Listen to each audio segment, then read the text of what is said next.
جب بدن ٹوٹ رہا ہو اور سردی کا موسم ہو اور سخت ناگواری کے باوجود آپ اٹھ کر نماز پڑھ لیں تو آپ اندازہ نہیں کر سکتے کہ وہ نماز کس قدر قیمتی ہوگی۔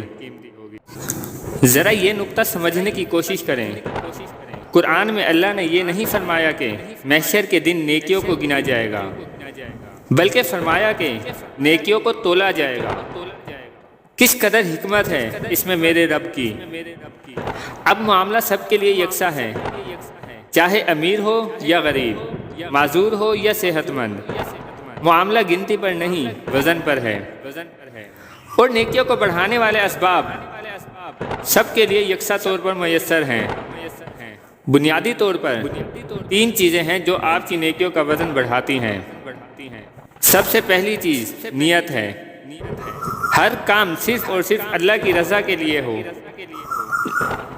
نیکی کرنے سے پہلے بار بار اپنی نیت کو ٹٹولیں کہ کہیں میں کسی اور کو تو خوش نہیں کر رہا، کہیں مخلوق میں تو اپنی عزت نہیں بڑھا رہا۔ بار بار ٹٹولیں کہ میرا مقصد صرف اور صرف اللہ کی رضا ہے۔ دوسری چیز طریقہ ہے۔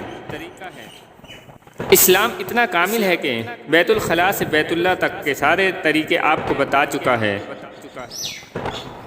جب نیکی کرنے لگیں تو یہ ضرور دیکھیں کہ اس کے لیے اللہ کا کیا حکم ہے اور رسول اللہ صلی اللہ علیہ وسلم کا کیا طریقہ تھا کہ بالکل اس کے مطابق کی جائے۔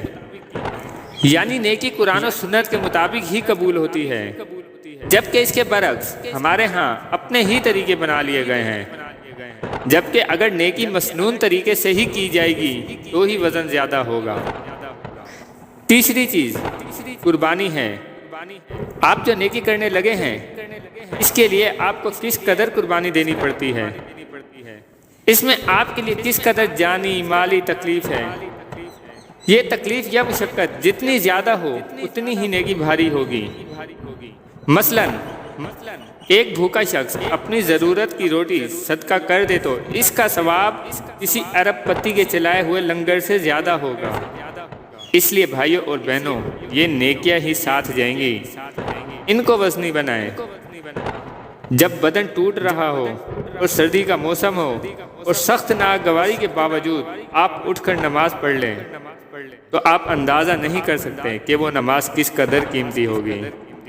اللہ پاک ہمیں ہماری زندگی اللہ کے حکم اور رسول اللہ صلی اللہ علیہ وسلم کی سنت کے مطابق گزارنے کی توفیق دے اور تمام لوگوں کو ہدایت نصیب کرے۔ آمین۔